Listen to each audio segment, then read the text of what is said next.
Que dire? Que dire de cette défaite? Voilà, encore une claque de plus dans un classico.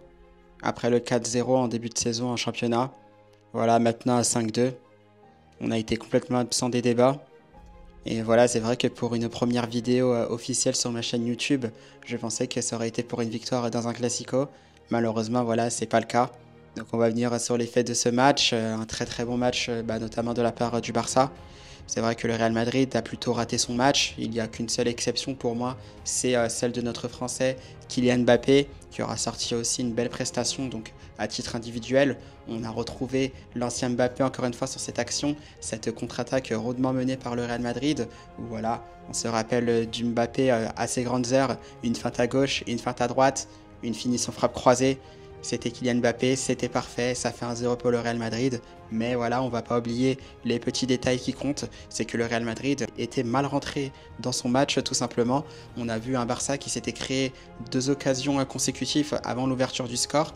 Donc voilà, on sent déjà que même si on a marqué, peut-être qu'il peut se passer des choses dans ce match-là.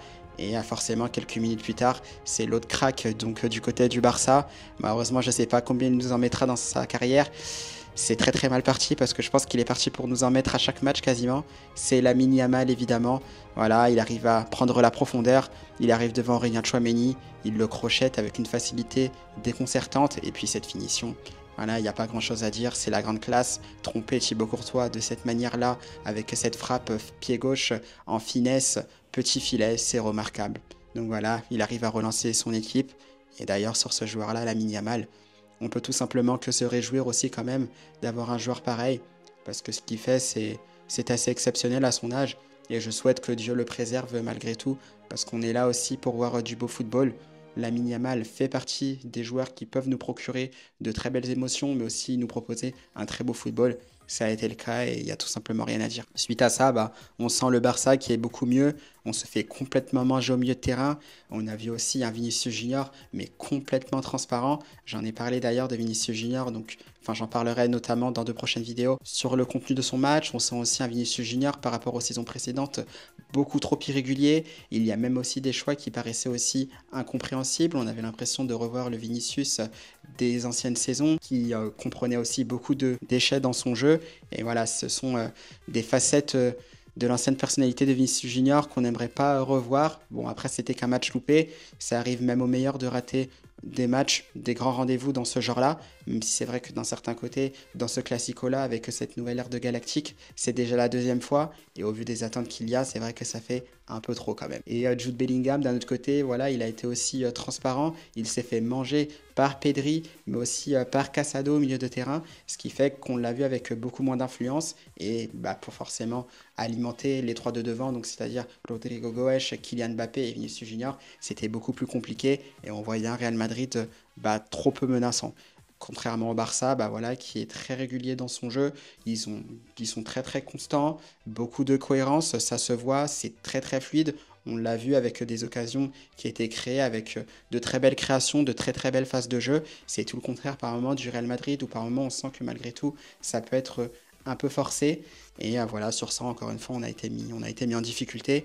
Et aussi on revoit aussi toutes les largesses défensives de cette équipe madrilène, puisque c'est le cas depuis le début de la saison. On l'avait notamment souligné dès le début avec ce match face à l'Atalanta. Ce sont des problèmes malheureusement qui n'ont pas été réglés. Et d'ailleurs, on le voit de toute façon, là ça a été 2 fois déjà contre le Barça en championnat. Puis là ce soir, donc en Super Coupe d'Espagne, on l'a vu également face au Liverpool de Arne Slot. On a aussi perdu contre le Milan AC. C'était aussi difficile face à l'Atlético de Madrid. Donc voilà, on ne trouve pas la solution et face à ce genre d'équipe, on se fait sanctionner direct. Et voilà, vu qu'on prend un but quasiment à chaque match, même contre des équipes contre lesquelles on est censé ne pas encaisser de but, forcément contre des grosses équipes, on en prend 3, on en prend 4. Et là, on en a pris 5 ce soir. Donc voilà, c'était difficile. Et puis, on a aussi parlé de ce fait de jeu-là, de tous les faits de jeu, du fait qu'il fallait être efficace dans ce genre de match-là, puisque quand vous avez deux équipes qui se connaissent aussi bien, la moindre erreur, ça peut payer cash. Et au vu de toutes les occasions qu'on a ratées, le Barça a été plus efficace que nous. Et derrière, ça fait 5-2. On l'a vu d'ailleurs à l'entame de la deuxième mi-temps, d'ailleurs, avec Rodrigo Goes qui récupère un superbe centre, donc d'une reprise de volée.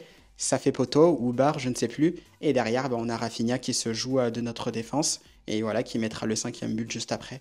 Comme quand on dit, voilà, les détails, les petits détails comptent énormément. Et sur ce fait de jeu-là, bah, ça a été le cas. Et malgré ce carton rouge de Chesney sur une faute sur notre Kylian Mbappé, bah, voilà, un Kylian Mbappé, encore une fois, qui a démontré qu'il était en grande forme. On a vu aussi des très beaux enchaînements. On voit aussi cet enchaînement avec un contrôle en roulette sur Jules Koundé, où après il arrive à aller au but.